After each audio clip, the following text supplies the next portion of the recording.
Hi, my name is Pat Casey, coming to you from Peak State Fit in Salt Lake City, Utah. Today I'm going to demonstrate to you a single leg RDL with a few variations. So the first movement one of the first movements I always incorporate in a bike fit movement screening is pelvic hinge ability, how well we can move bilaterally about our pelvis, but also, importantly, how we can move on a single leg.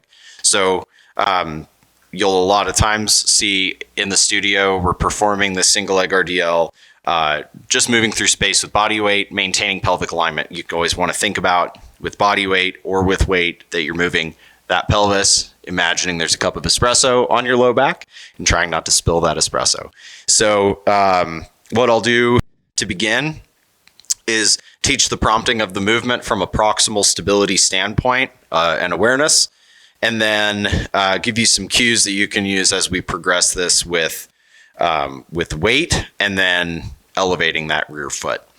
So the first rendition I would like to demonstrate is, we can even use a band, maybe just to perform this with a little bit of resistance, but I'll start on my left. And the first movement will be adding a kickstand, what we like to call this sort of prompt so that we can maintain good hip alignment. For thumbs up on our hips are forward. We're in about a walking stride length apart. We're up on our back toe. And then as we descend, the hip on the front leg is the one performing the movement. You'll feel a light stretch in the hamstring, maybe a little bit of stretch in the glute, and then use the concentric firing pattern. So going from long to short, to pull your trunk back to neutral. The upper body should not be ignored. We're not using the arms to pull ourselves back. We're not using the shoulders. We are engaged.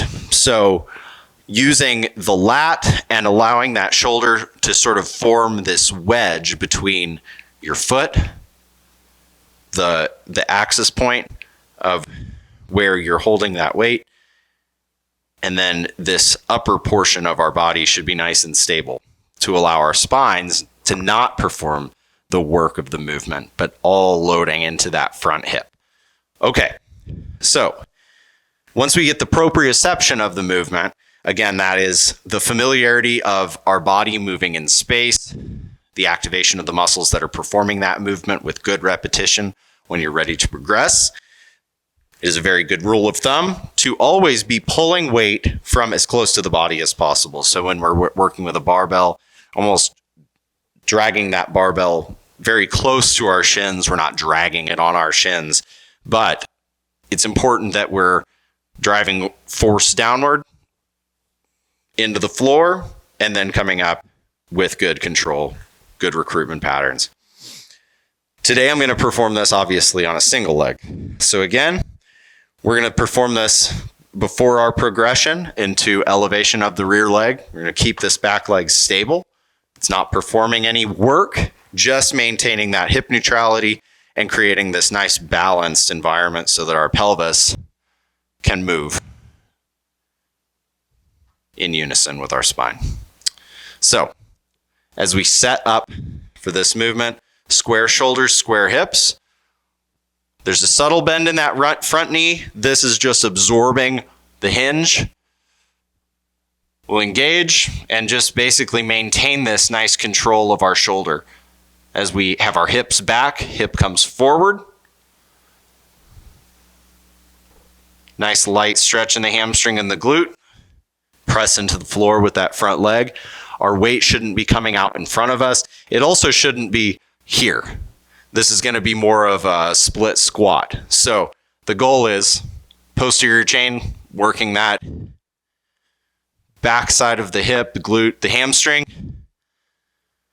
Weight is being pulled pretty centered to that foot. Excellent. So lastly, we'll incorporate our elevation of our rear foot. If you're unable to perform this movement, this does not have to be an exaggerated movement, but if you cannot perform this movement without opening the hips, stay on that kickstand for a while. Allow that area to get stronger, strengthen your core. some other videos we'll publish. We'll have some good core routines as well.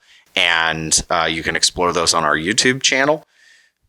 But we're going to now add in the elevation of the rear leg. If you have the good proprioceptive feedback, if you have good control, you're able to perform this with good quality. Quality is 100% the key. There's no added benefit to getting fancier with any movement pattern if you can't do it with good quality. So last and not least, we're going to elevate that rear leg. So I like to start out sort of with the weight in hand. Extend, same cues. Chest and hips are square.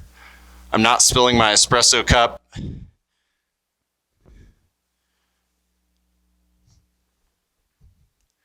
there you have it. So not to oversimplify it, this can be a very complex movement pattern, especially when we are performing it with weight. But the fundamental principles of the movements carry from doing it with body weight in a kickstand to doing it in space, hinging on one leg, letting the back leg drift back, and adding a little bit of balance into the routine. For more videos, subscribe to our YouTube channel, and we'll see you around on the road.